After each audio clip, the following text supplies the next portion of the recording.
मेरा नमन स्वीकार। मनुष्य के जीवन की सारी योजनाओं को तोड़ देती और मनुष्य उस आघात को अपने जीवन का केंद्र मान लेता। पर क्या भविष्य मनुष्य की योजनाओं के आधार पर निर्मित होते हैं? नहीं। जब मनुष्य जीवन में किसी एक चुनौती को, एक अवरोध को अपने जीवन का केंद्र मान लेता है, अपने जीवन की गति को ही रोक देता है, तो वो अपने जीवन में सफल नहीं बन पाता और ना ही सुख और शांति प्राप्त कर पाता।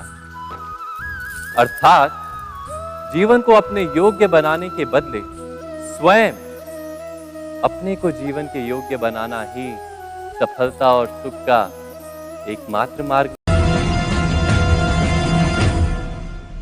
मेरा तो ये मानना है कि अधिकार सामर्थ्य को मिलना उचित है और सम्मान तो मनुष्य को स्वयं के लिए होना उचित है, क्योंकि जो दूसरों से सम्मान की अपेक्षा करता है, आशा करता है, वास्तव में उसके लिए कोई भी सम्मान पर्याप्त प्रतीत ही नहीं होता। जैसे आप सम्मान और अपमान के विचारों में इतना खो गए कि धर्म का ज्ञान होते हुए भी अधर्म का त्याग नहीं कर पाते। मुझे युवराज के पक्ष में कोई अधर्म दिखाई नहीं देता वासुदेव, क्योंकि आप सत्य को टुकड़ों में देख रहे हैं अंगराज।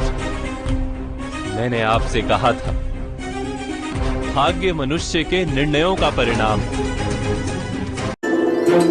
सबसे अधिक जुड़े समय को, सबसे बहुमूल्य संपत्ति को हम नष्ट कर देते। कोई भविष्य के ऊंचे सपनों को बुनता है, कोई बीते कल को कोसता है, किंतु तनिक सोचिए, बीता कल आपके सोच विचार करने से बदलने नहीं वाला। और भविष्य के विषय में सोच विचार करके यदि आप अपना वर्तमान नष्ट कर देते हैं तो आपका भविष्य भी। किसी व्यक्ति के आपके पास आने के 3 मुख्य कारण होते हैं: भाव, अभाव और प्रभाव। यदि कोई आपके पास प्रेम भाव से आए तो उसे प्रेम दे, सम्मान दे। यदि कोई आपके पास अभाव में आए तो उसकी आवश्यकता समझे और जितना हो सके स्वयं से उसकी सहायता करें। और यदि कोई आपके पास प्रभाव के कारण आए, राधा यार क्या मेरा क्या तेरा, सब कुछ तो यही रह जाना।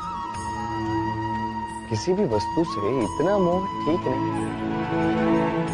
जीवन में कभी कभी ऐसी परीक्षा की घड़ी आ ही जाती है जहां आपको आपकी सबसे प्रिय वस्तु या संबंध का त्याग करना हो। उस समय उस मोह से उत्पन्न हुई पीड़ा असहनीय हो जाती है।